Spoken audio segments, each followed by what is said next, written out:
राजनीति और चुनाव में कहा जाता है कि कोई बात हवा में नहीं कही जानी चाहिए, जनता हिसाब लेती है, इसलिए जमीन की बात करनी चाहिए। इस वक्त हम डिप्टी सीएम दिनेश शर्मा जी के साथ हैं, हेलीकॉप्टर में हैं और जमीन से हजारों फीट ऊपर हैं। उन्नाव पहुंचना है, जनसभा है और वहां पर घोषणा करनी है कि आखिर जीतेंगे तो क्या क्या करेंगे।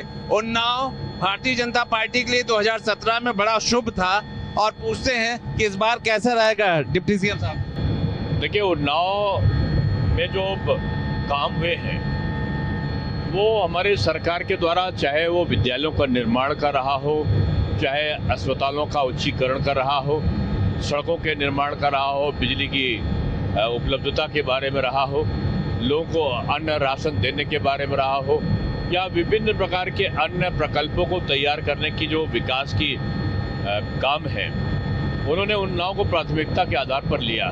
जो चाहे वो रेलवे के संबंधित हो, परिवहन से संबंधित हो, सड़क से इंफ्रास्ट्रक्चर से संबंधित हो, या कानपुर से लखनऊ पे एक जिसको कहते हैं एक्सप्रेस वे का निर्माण की बात हो कि कानपुर में 2-2.5 घंटा लगता है, अब केवल 25 मिनट लगेगा और वो उन्नाव से होकर पूरा सब जाना है। डॉक्टर साहब, विकास की बात आप करते हैं, शिक्षा में आप जिस विभाग के मंत्री रहे बहुत बेहतरीन कर दिया, इसमें कोई शक नहीं है, पर समाजवादी पार्टी अब सीधी राजनीति की बात करते हैं चुनाव की। वो कहते हैं आप सब झूठ बोलते हैं, कमल झूठ बोलता है, डबल इंजन की ये सरकार किसी काम की नहीं। देखिए, जनता आज की इतनी समझदार है कि झूठ बोलने वाले को बख्शती नहीं है, और यही काम हुआ था कि पिछली बार इन्होंने झूठ बोला था और फॉर्म भराए थे कि हम जो है लोगों को मकान देंगे। 27 लाख फॉर्म भरे थे और हजारों में भी मकान नहीं दे पाए थे, हमने 43 लाख मकान दिए। तो जनता ने हमको सराहा, और आज भी जो हमने काम किए वही मैं कहता हूँ, जो काम नहीं किए उनकी हम लोग उल्लेख नहीं करते। आप गांव-गांव जाके पूछेंगे, आपको गैस से सिलेंडर पहुंचा, गैस से कनेक्शन पहुंचा, शौचालय पहुंचा, 10 किलो का अन्न गरीबों को मिल रहा है, या 6,000 रुपये की सम्मान निधि आई कि नहीं आई, या हर घरों में बिजली का कनेक्शन हुआ कि नहीं हुआ, शौचालय का निर्माण हुआ कि नहीं हुआ। आप जहां पूछेंगे तो कोई गांव ऐसा नहीं बचा होगा जहां पे सारी सुविधाएं ना हुई हों।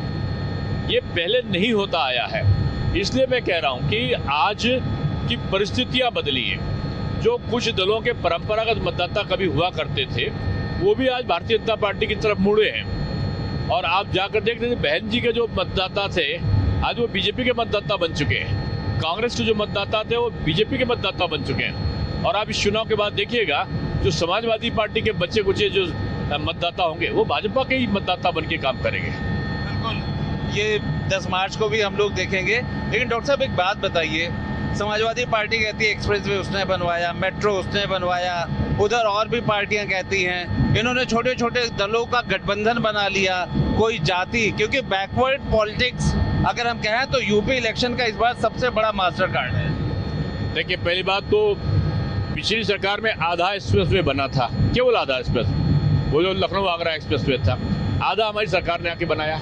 इस समय हम लोग 5 एक्सप्रेस वे बना रहे हैं, वो आधा बनाए थे, हम 5 एक्सप्रेस वे बना रहे हैं। उन्होंने आधा मेट्रो चलाई थी केवल हुसैन चारबाग तक का हवाई अड्डे से, हम लोग मुंशी पुलिया तक ले गए लखनऊ की, अब हम 6 मेट्रो संचालित कर रहे हैं। वो उनके समय 2-3 हवाई अड्डे थे, आज 14 हवाई अड्डे संचालित हो चुके हैं, 22 हवाई अड्डे बनने की तरफ अग्रसरित है। हम हर चीज में उनसे बढ़त हासिल किए हुए, एक गुना नहीं कई गुना।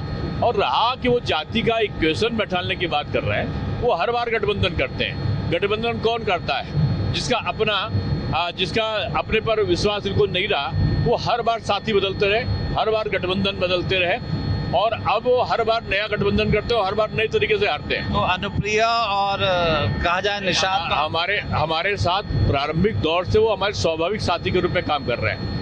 इनके बदलते रहते हैं, इनके जो गठबंधन के लोग हैं, इस बार राहुल जी, तीसरी बार जयंत जी, चौथी बार कोई और जी, तो इनके साथी आते हैं, उनको छोड़कर चले जाते हैं। हमारे साथी जो पहले थे वही आज। आपका कहना है कि सपा प्रयोग कर रही है पर सफल नहीं हो रही है। कभी भी अपने साथियों के साथ ये न्याय नहीं करते, और इसीलिए सहयोगियों के नेता भले आ गए होंगे, मतदाता हमारे ही साथ है। अच्छा, जिस उन्नाव में जा रहे हैं ओबीसी डोमिनेटेड है, ड्रिवन है, यहाँ पे क्या लगता है आपको? और कुलदीप सेंगर भी एक ऐसा फैक्टर रहा जो उन्नाव को लेकर के कहीं ना कहीं हमेशा चर्चाओं में। देखिए, उन्नाव वीर भूमि है, साहित्यकारों की भूमि है, उन्नाव धर्मपरायण लोगों की भूमि है, और जो भारतीय जनता पार्टी ने भारतीय संस्कृति के उन्नयन में, साहित्य और संस्कृति के सृजन में, उसके समृद्धि में जो काम किया है, मैं समझता हूँ कि उन्नाव का आम आवाम बीजेपी के साथ है। और हमने जातियों का कभी कोई बंधन नहीं किया। हमारे वहाँ अगर जाति का आप उल्लेख करते हो तो लोधी राजपूत वैसे संत हैं, साक्षी महाराज, वो कोई जाति नहीं है। हर जाति को देखो, आप वैश्य भी है तो राजपूत भी है, तो ब्राह्मण भी है, तो कोई और जात की भी है, अनुसूचित जात की भी। बीजेपी गुलदस्ता होता ना, उसी तरीके से हमने कर रखा है। हम जातिगत विद्वेष ना फैले, सब मिलकर काम कर सके, इसके लिए हमारे पार्टी और संगठन काम करता है। कल जब ओम प्रकाश राजभर अपने बेटे के नामांकन में जा रहे थे तो उनसे बदसलूकी की गई, ये आरोप है, उन्होंने लगाया है। ऐसा क्यों होता है? मुझे इसकी जानकारी नहीं है, लेकिन मैं इतना कह सकता हूँ कि जो राजनीतिक शुचिता है और जो आपस में समन्वय और सौहार्द है, वो विपक्ष और सत्ता पक्ष का भी वो हमेशा सौहार्दपूर्ण वातावरण में ही रहना चाहिए। ओम प्रकाश राजभर, हाँ जी। लेकिन हो सकता है कुछ लोग उनके उससे कोई असहमत रहे हो, लेकिन जो भी हो वो ठीक नहीं है। कहीं भी हो, सबके साथ एक अच्छा व्यवहार होना चाहिए। ओम प्रकाश राजभर कहते हैं कि वो किंग मेकर हैं, इस बार बीजेपी कहीं नहीं है और अखिलेश को मुख्यमंत्री बनाएंगे। आपके साथ रहे हैं, इसलिए आपके रिएक्शन भी लेना जरूरी है। अब देखो, कौन मेकर है और कौन जो है कुछ और बनेगा, ये तो भविष्य हवाई बात है इस वक्त उनके। नहीं, ये भविष्य गर्द में है।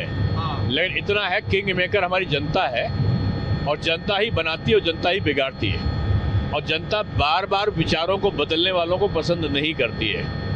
जनता जानती है कि कौन क्या है। अब किसी के जेब का वोट बैंक नहीं रहा, जो काम करेगा जनता उसका साथ देगी।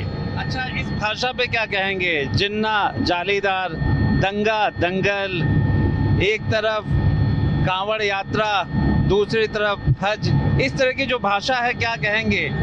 क्या इनकी जरूरत है? नहीं, मुझे नहीं पता कि किसने कब और किस संदर्भ में कहा। उनका संदर्भ का क्या रहा होगा, ये महत्वपूर्ण है। आप कांवड़ की जैसे बात कर रहे हो तो ये मन में एक टीस उठती है कि 5 साल पहले कांवड़ यात्रा निकलती थी तो पत्थर बरसते थे।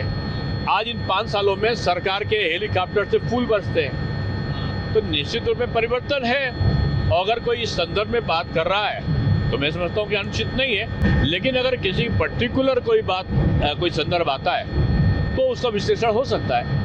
अच्छा, अखिलेश यादव ने जो जिन्ना शब्द कहा, फिर पाकिस्तान के शब्द का इस्तेमाल किया, वो कहते हैं कि गलत तरीके से उसका इंटरप्रिटेशन किया गया। क्या आपको लगता है कि वो गलत था, या फिर उनका इशारा एक खास वोट बैंक को खींच जाने के लिए था? देखिए, जो अंदर होता है वो कभी ना कभी वो बाहर निकल कर आ जाता है।